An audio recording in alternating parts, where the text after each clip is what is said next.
Louis County side. This is with us, or with me, is going to be Sergeant Heather Taylor, who is our president of the Ethical Society, and then also is going to be Will Daly, who is our attorney as well for the Ethical Society of Police. That's good? Okay. So you just want us to go ahead and start? Yeah, wait till the cars go by. Say it again. Okay. You're good. So as I stated, my name is Shanae Hall. I'm a board member with the Ethical Society of Police.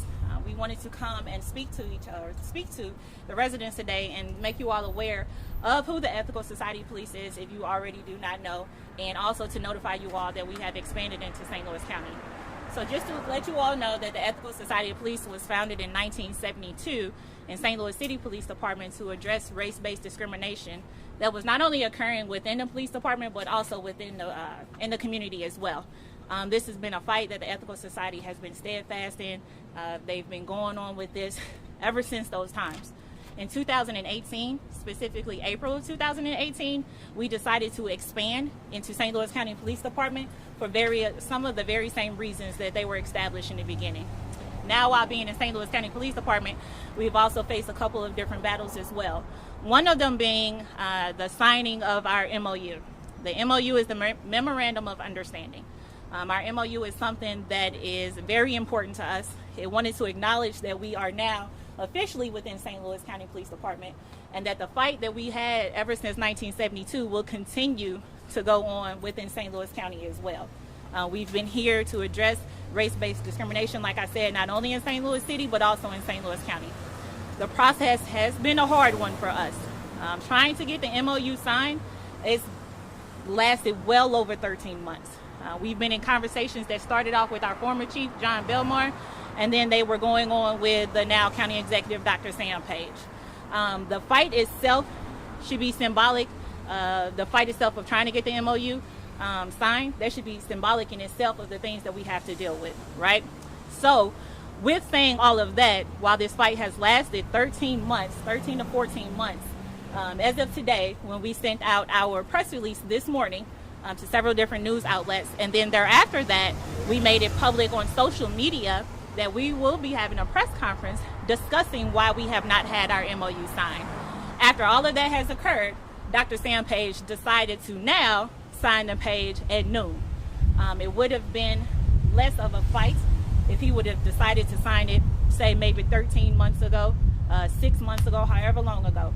But after we had to put it out there that this is something that we were going to do, that we were no longer going to be silent about what it is that we were fighting for, this is when Dr. Page decided to sign the MOU.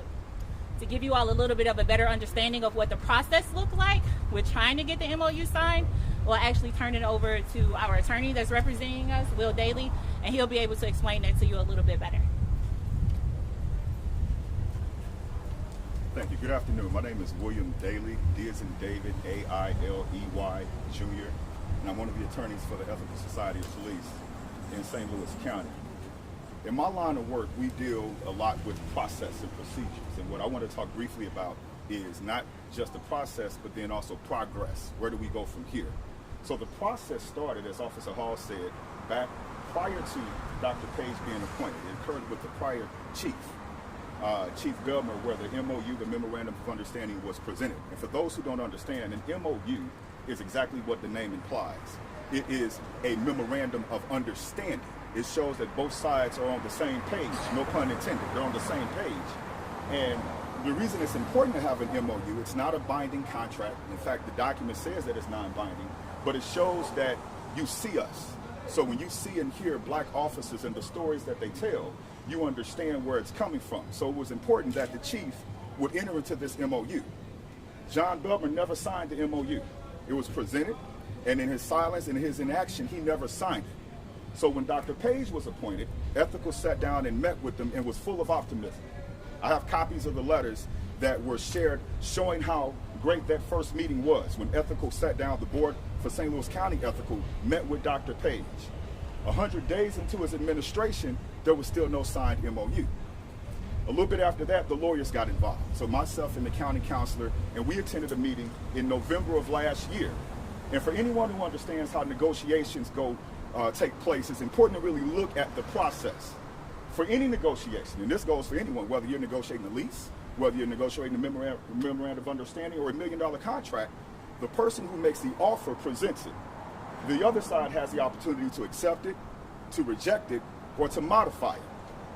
Normally, in this day of age and technology, what happens if you want to modify it, you can do what's called redlining. You can send back a written copy of the document with red lines through what you want to take out and blueprint showing what you want to add in. That's good faith negotiations. Ethical never got a red line document from the county. Ethical never got any of the changes that were being sought. Even when we met in November, still nothing was put in writing. But we went and made the changes and presented it month after month after month after month, and there was no action, no response. Finally, we set some deadlines. Now, if you notice, Ethical has not done the other P. I said process and progress. Ethical has not played politics with any of this.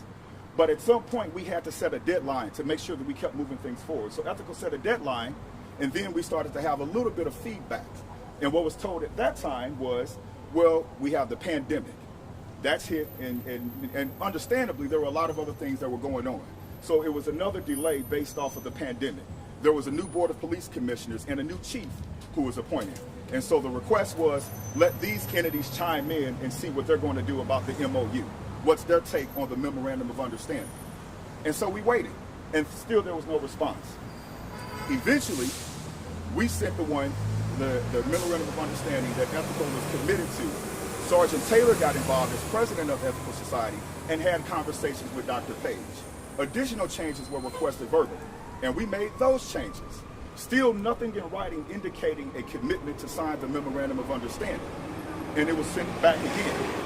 Finally, and this is now June of 2020, and I would be remiss if I didn't say this. I have a cousin, she reminded me that 2020, the year we're in, is the symbol for good vision. It kind of lets you know that you're seeing things clearly. And we got to 2020, and now we can see exactly what's going on. Finally, we get an MOU that's sent from the county councilor. Now, for those who are uninformed, the county councilor in St. Louis County is the attorney who represents the county. So your best and brightest legal mind is telling you this is the MOU to sign. It has all the changes. They tweaked it a little bit and put some more stuff in, took some more stuff out, and presented that to Sergeant Taylor. And in good faith signed the negotiation, she signed it and she sent it back. Only to be met once again with, well, we can't sign it. Because someone is uncomfortable with the phrase race-based discrimination in the MOU. Someone was uncomfortable with the idea that in 1972, a group of African-American police officers founded an organization to address race-based discrimination within the St. Louis Metropolitan Police Department and in the community. Now, just because that's in the MOU doesn't mean that those things exist in 2020. But we got clear vision this year, so we can see what's still going on. And yet it still wasn't signed. And we were told now to take out the very essence of what Ethical stands for. And just to illustrate this a little bit, we just got through as a nation celebrating Juneteenth. When I first found out about Juneteenth 25 years ago, I was a student at college in New Orleans. And the way it was presented was that Juneteenth commemorated when the slaves in Texas found out that they were free. They kind of got the notice a little late. But they found out June 19, 1865, that a war had been won and had been fought and they were no longer slaves. Imagine if there was a resolution that said, wherefore slavery existed in the United States. Wherefore in 1865 it was ended. Wherefore we now commemorate and celebrate the freedom of these slaves. And as you negotiate this resolution, someone says, take out the word slavery. We don't want to acknowledge that slavery existed. To take out race-based discrimination existing in 1972, which gave rise to this organization, is to strike it at its very core. So it was important that that stay in the MOU. So Sergeant Taylor made a stand and said, we sent you what we're willing to sign and we're not making any more changes. 48, give or take some hours later, Dr. Page did the right thing and finished the process by signing the MOU. But it's not done. So to get us from process to progress, this is what we believe needs to happen. There are other entities in St. Louis County who also received the Memorandum of Understanding, starting first with the new chief, Mary Barton. An MOU was sent to Chief Barton. What Ethical is demanding is that there be an understanding with the new chief. There has to be an understanding with the new chief. I can't imagine why any chief of any police department would not want to have an understanding with an organization that represents the black officers. It sounds like common sense. And so there's now been an MOU that has been vetted by the county council, has been signed by the county executive, that we can put another line under that exact same document and Chief Barton can sign that MOU. So number one, we would like for Chief Barton to sign the Memorandum of Understanding with the same language and understanding and commitments that Dr. Page signed today. Secondly, the Board of Police Commissioners, by their chair, Ray Price, Judge Price, he has the ability to sign on behalf of the Board of Police Commissioners a Memorandum of Understanding that recognizes the existence of ethical in St. Louis County and what ethical stands for. What Officer Hall just told us about the history and what the walk is like and the experience is like for black police officers. It's very important that the Board of Police Commissioners have an open relationship and recognize and seize that organization. So we want the Board of Police Commissioners, by their chief or their chair, to sign the Memorandum of Understanding that was presented to them. And then finally, the County Council in St. Louis County has the ability to sign a Memorandum of Understanding or the equivalent. Sometimes when lawyers get involved, people say, well, we can't sign this because of so on and so forth, and it would violate this agreement or that agreement. But the beautiful thing about technology, about law, and about common sense when people of good faith and goodwill act together in accord is that they have the ability to do the equivalent. So if they wanted to enter into some other type of understanding, if they wanted to change the language, they all have the ability to take the MOU that was presented by Ethical, make whatever changes that they want to make, sign it, and then give it to Ethical for consideration. If we do that, then we will take the first steps toward progress. That will get us past the nightmare that we've been dealing with into a weird day like today where you have rain on, glad it's not raining right now, but you have rain on a sunny day. God is in the work and some things are happening. And just to give you another idea of what it has been like for black police officers in the St. Louis metropolitan area, I'm going to turn it over to Sergeant Taylor, the president of Ethical Society, to kind of explain again why this fight is so important and why it's being trashed today. So I think it's important for us to recognize that right now in the climate of policing all around the country, what we have now, we had an African-American man. Let's not forget that. We had an African-American man that begged for his life. He begged to breathe. This is what we're doing in 2020. Begging to breathe, asking for his mother. As we witnessed him in the moments of his murder at the hands of the very people like us that are supposed to be fair, impartial. We're not expecting officers to be perfect. No one's perfect. But we are right now doing the same thing. We're asking for something that is just common sense and that is just fair. The way that it stands right now, with police officers all around the country, we have to do better. And when you have a group of officers like us, we're trying. We are doing our damnedest to do better and trying to represent the very communities that a lot of us are from. Right behind you. We're from this city. She lives in this city. She's from this city and works in St. Louis County. We are trying to improve the lives of the people in our community and our police departments. But in order to do that, we must have a voice. We must have a say at the table. And this is all we're asking. We want to communicate. We were denied. We were denied the Chief's Communication Committee. You're talking about communication. And you're talking about minority standpoint. Everything cannot be from the perspective of a male. It cannot be from the perspective of a white male. You have Asian officers, you have Hispanic officers, you have African American officers, you have women, you have people of all different demographics that are officers, and they have to be recognized. They have to have a say in what's going on, especially when it's those very minority communities that are being damaged by bad police officers. So here we are again, and we have officers like Milton Green, the Luther Halls. So when we talk about being black in policing, we're not making this up. We have firsthand knowledge. My fear for her is that she's going to get it. It's coming. The retaliation already began, and it's going to come now even more. I have firsthand experience. And being an African-American police officer in the city of St. Louis, county of St. Louis, whether it's St. Charles, whether it's anywhere in this world, is very unique. Because you're trying to represent your own community and you're trying to do something right wearing a uniform. And most of us are proud to wear this uniform, but we're not proud in the moments when we have chiefs of police like Mary Barton saying that she doesn't recognize that systemic racism is existing in her police department as she's doing this very thing that she's not recognizing. It makes no sense. It's not fair. We're not asking for this document to be binding. Guess what we're asking? To sit down at the table, to give our perspective. That's it. And it makes no sense. It makes no sense that it took this for Dr. Page to sign it. It makes no sense that Mary Barton isn't signing anything.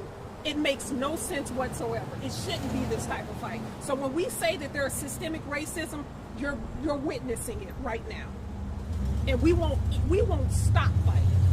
We will sue. We will file EEOCs. We'll do everything legal to make sure that we are heard. And we're not giving up. Thank you. Are there any questions? Yeah, the chief just emailed a statement basically saying that she's willing to sit and meet down with you all. Are you all confident that she will listen openly with what was just stated? Guess I can take this off. I think it's important that as we have seen different things happen in society here lately, that we have had conversations. Conversations had happened when George Floyd was murdered. Conversations happened when Breonna Taylor was murdered. Conversations happened when Ahmaud Arbery was murdered. Conversations happened post and pre-Ferguson. Conversations happened when Rodney King was beaten. Conversations continue to happen. At what point are we going to stop having conversations and we're going to actually do something about it? We are bringing the solutions to you from the perspective of an African American. We are telling you what it is that could possibly help our community. Why do we need to keep having conversations that we have had a year ago, 5 years ago, 10 years ago? We have been asking for the same thing. Nothing has really changed. We have policies that are still being put into place, and the policies state what it is that officers can and cannot do, but we have a culture that exists that supersedes the policies. And that is what we are asking for. The community is asking for accountability. We are asking for accountability. We are asking that everyone be heard. So yes, we will continue to have those conversations. However, it doesn't need to stop at those conversations. We've had several conversations. You can go back and look at the tapes from all of the other conversations we've had. But we'll continue to have them most definitely because it's what's important to us. Can you also talk about how difficult it would be for you all to defend or lobby on behalf of those officers who come to you all and say, hey, I've been discriminated, if that language was not in the MOU? Would it have been impossible? It would not have been impossible because we would have still done the same thing that we have been doing. However, it does make it a lot easier for us with that in place. And in addition, it's important to understand because one of the legal arguments that was made is that St. Louis County is party to a collective bargaining agreement that states who is the exclusive bargaining agent. And so sometimes people, based off of perception and syntax and words, say, well, the only ones who can bargain on behalf of people who have a grievance is this particular group. It's important to understand what that process then would look like. If you have one group that represents two different officers within the same agency who have a conflict with one another, and then that one group shows up at the table representing one of those parties, the other group, often the one bringing the grievance, is unrepresented. And if you've ever been in a situation where you've had to defend yourself, imagine what it feels like to be able to look to the side and you see somebody that's on your side. It's a ministry of presence. Just having someone there a lot of times can go a long way.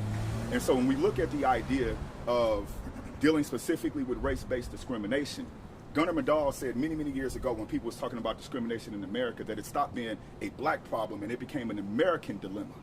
We're dealing with another American dilemma, and we should look at race discrimination the exact same way now that we did back then. And so the idea that lobbying or petitioning for officers who have racial discrimination claims, it should not be just the prerogative or the role or the burden or the obligation of the Ethical Society of Police. All people with good conscience should be standing on the side of those officers who are facing racial discrimination. The FOP should be standing on the side of those officers that are facing racial discrimination. The chief should be standing on the side of those officers who are facing racial discrimination. And so make no mistake, Ethical is ready and willing to support its members and anyone who has those types of concerns. But let's not put the load totally on ethical. Let's make sure that we hold other folks accountable as well, because that's something that we all should be looking for and we all should be working towards. I was looking at the breakout numbers of white officers compared to African American officers within the department. It's extremely low when you compare the two.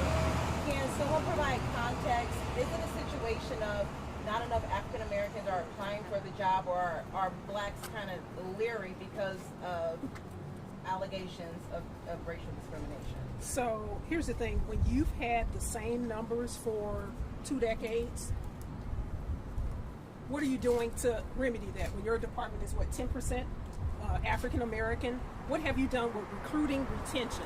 Or the same thing in St. Louis City, where you have 60% of your African American officers leave within 7 years. That's fact. But that was fact in 2013. We have less officers now. So now we're at 30%, when we were at 34, 35, and it keeps decreasing. And then people like to say that African Americans aren't applying to become police officers. Well, I'm here to tell you that's false.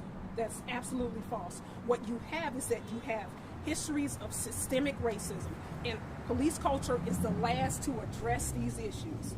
When you have issues with hiring, when you have someone that's qualified to get the job and they're put through different hoops and hurdles than someone that's not a minority, those are the problems that you have in St. Louis County, you have it in St. Louis City, you have it throughout the country. So the problem, the root of everything, most times comes back to systemic racism, the denial of the existence of us as minorities in police departments. And like Will said, this is everyone's job to do.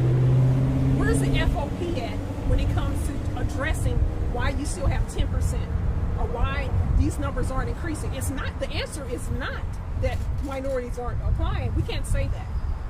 The answer is, what are you going to do? We're wanting to know, what are you going to do?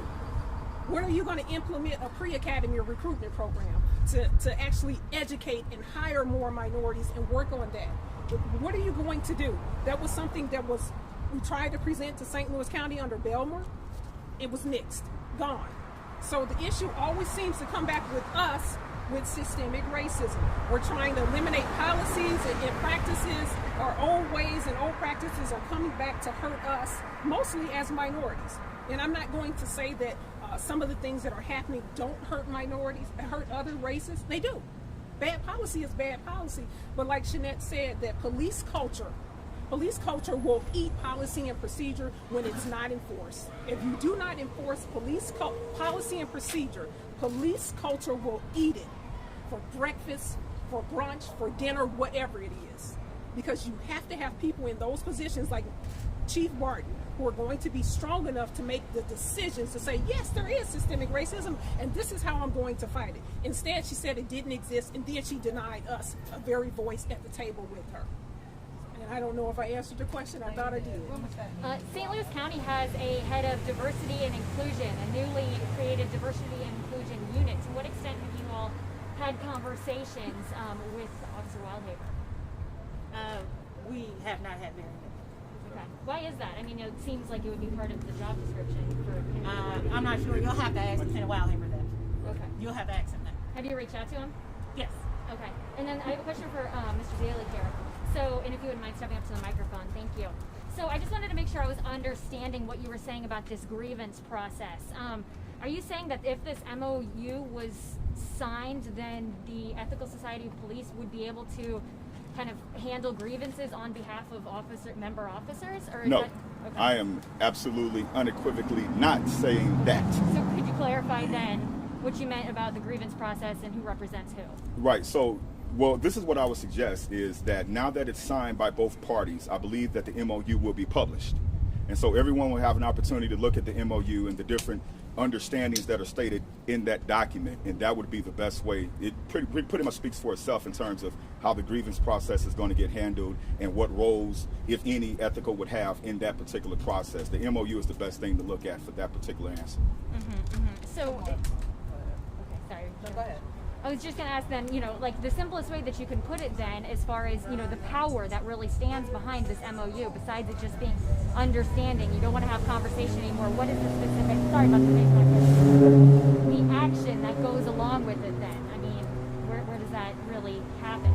And again, I would encourage you and anyone else who has those types of questions to look at the MOU, because it's very important to understand exactly what was asked for and how long it took to get it.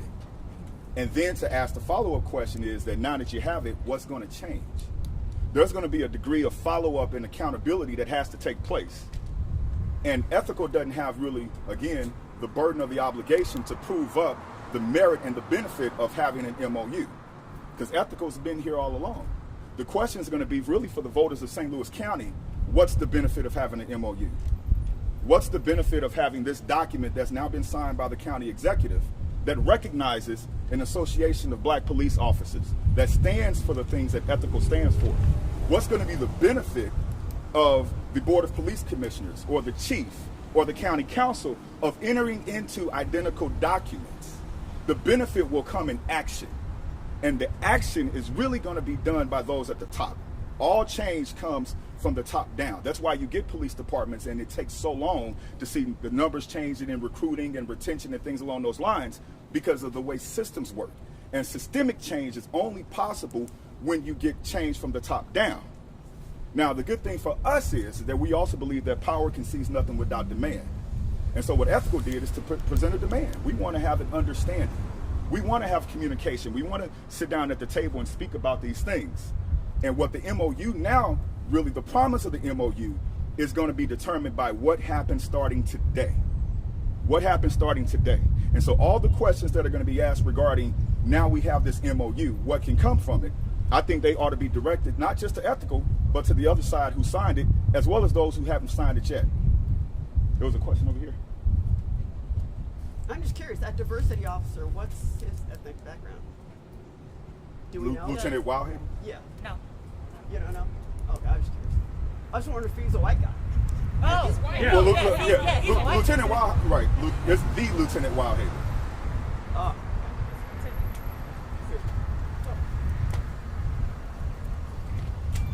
Do you have any frustrations about the fact that you haven't spoken with Lieutenant Wildhaber? Yeah, I don't have any frustrations about any of this. I have disappointment. I have, and this is beautiful, they have these emotion wheels. I'm kind of making myself vulnerable letting y'all in my life, but they got these emotion wheels for men that's trying to express emotion. And I think it's important to understand frustration kind of comes about after you repeatedly try something and you get tired and you squint your fist. But sometimes it's just disappointment, a deep-seated disappointment because you believe in the system. I couldn't do what I do if I didn't believe in the system. They couldn't do what they do if they didn't believe in the system. Why would anyone literally put their lives on the line if they didn't believe in the system? And then you have a system that refuses to see you. It's an indescribable degree of disappointment. And over time, if it's not healed, then it could grow and it can spill over and it can be like a wound. And what did Langston Hughes say happens to a dream deferred? Over time, you see an explosion. And so I think that whatever emotional attachment or adjectives that we want to put on the situation, it's important not to just limit it from the scope of the perspective of the ethical society, but for us to look at people who are historically marginalized by systems and by processes who don't get a voice. And now you finally have someone who's speaking up and saying, yes, we see you. We see you, George Floyd. We see you, Ahmaud Arbery. We see you, Walter Scott. We see you. And now the question is going to be whether or not those on the other side of these MOUs see us as well. Do you think the offer of Chief Barton to meet with you is just basically kicking the can down the road? Or, I mean, the fact that the timing is interesting. This is how I'm going to answer that question. Look at the timing. There was 13 months, really more than 13 months of action and activity and interaction that took place with this MOU before today. So now everyone's on notice that this MOU exists and can hold those who signed it accountable going forward.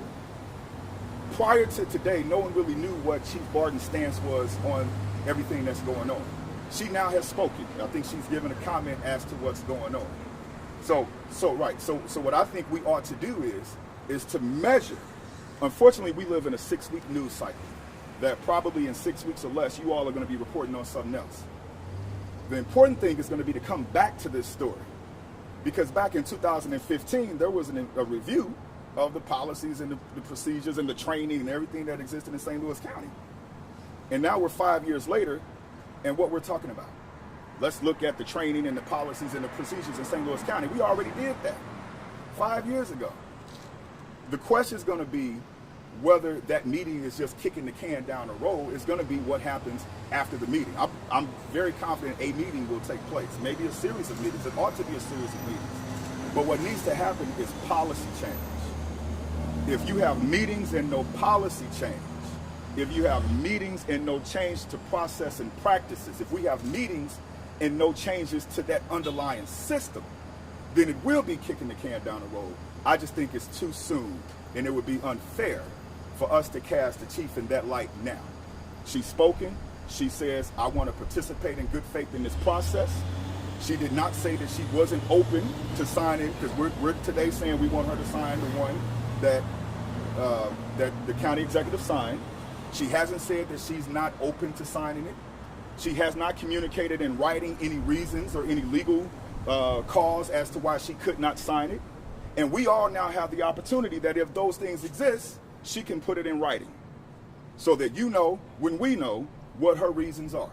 And we can have an open and a transparent process as to when she's going to sign the MOU. And then we're going to see some of those policy and procedure changes that are going to be for the benefit of St. Louis County.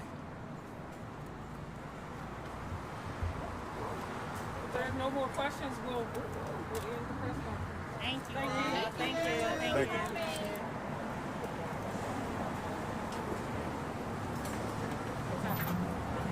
I need more time.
We have a sign here, but it'd be hard to see you because you're here, and it's. I didn't see one. But my understanding is that if there was a black officer category with a white officer, FOP is there on behalf of the white officer. And to me, it's That would be under the assumption that I have an Apple box. how that's addressed. Sidewalks a little wider. You've got to be kidding me, Chuck. Really?